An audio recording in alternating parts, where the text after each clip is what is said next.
Surprise, the census doesn't lie. Surprise, when you put money directly into people's pockets, it helps them.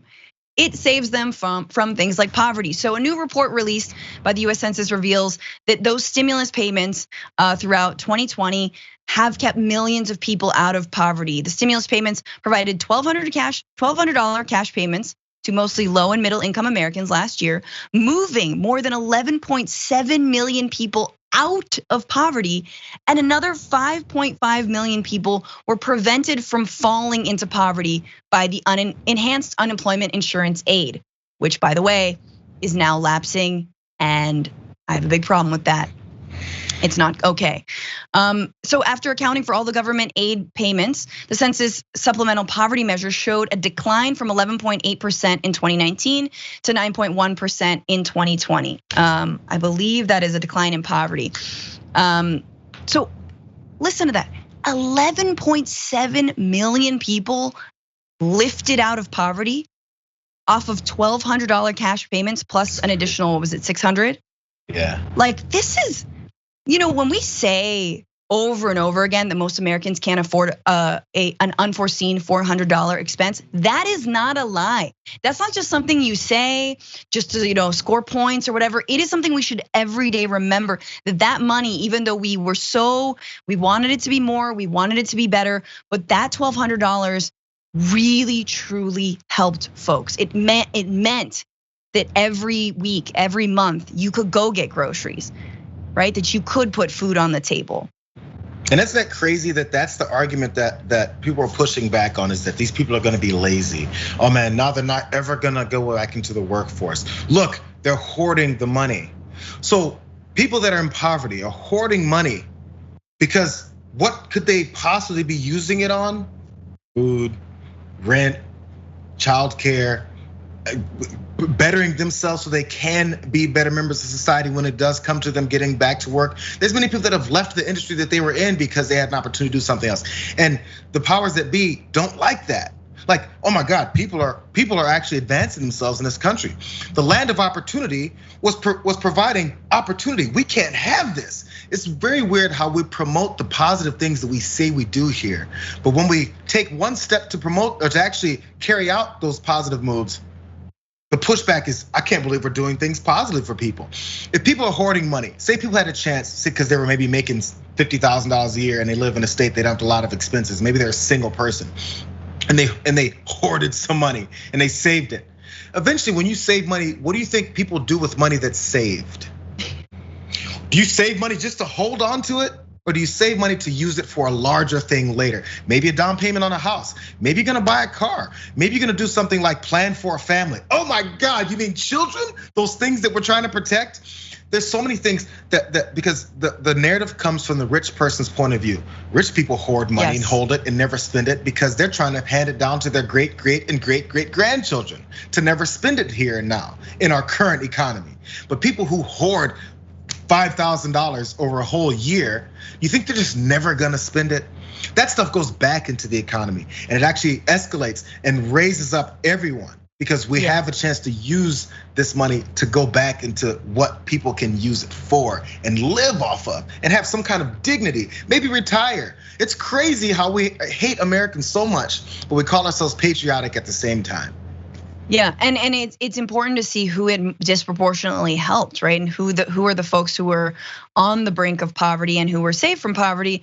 One thing that we have to note is we know the number of women who have been forced out of the workforce in this time. I mean, we're talking about reproductive rights and supporting them, but women have been disproportionately hurt by the pandemic.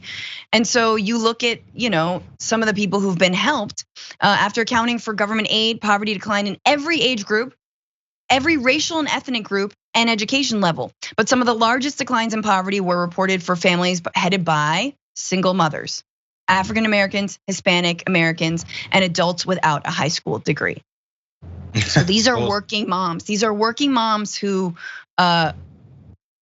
who've either lost their jobs or could not make ends meet with the job that they had. These are the folks who were prevented. These are mothers. If you claim to care about families, you have to care about these single mothers.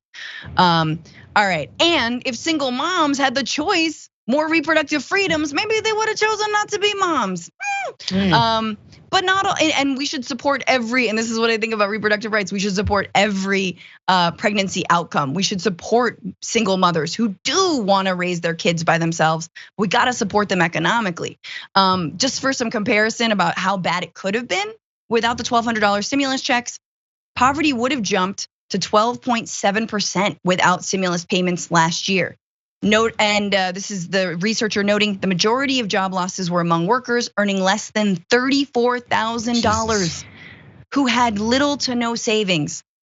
So what Jayar is saying about, this is, we always look at the economy from the lens of the rich people who can't imagine a world that, yeah, they're just spending it on, an iPhone, right? Or like, no, this is food and rent, this is food, rent, clothing.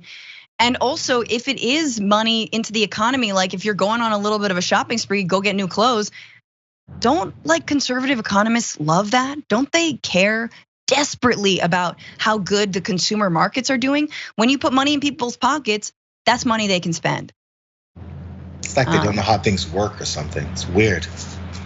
It's like they're in their bubble because they've never been working class. Because there needs to be desperate people for this economy, for the capitalist way that we approach things to continue to chug down. If you can pay people very little to be desperate to take that nothing job, then you can continue to exploit them. Exploitation is the basis for why we've gotten anywhere in this country from the very beginning. So we need to keep that churn going. It's devastating. 100%. And this is obviously also the reason that we have to look. The reason that Republicans hate this stuff, the reason they want to put, quote, everyone back to work, is because they know that social programs actually work. They actually help people, and that pretty soon we're coming for them, and we're coming for their wealth and all the taxes that they're not paying, right? Like we don't even have to raise the taxes on the rich, shout out to the dress.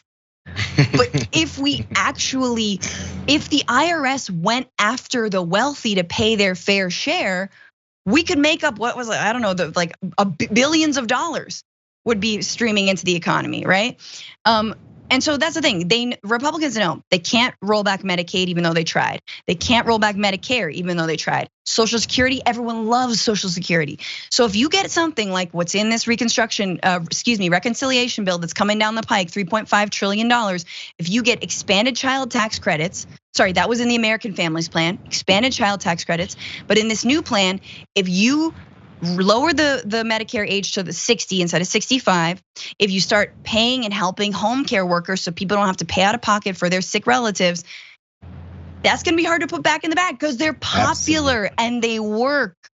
Yep, once you get a taste of that, people are gonna be like, well, where's my American dream? Because that's part of it that we're not getting right now. If you give them a little bit of the dream, they can be like, how about we make this a current reality? Yes. They don't want it. 100%.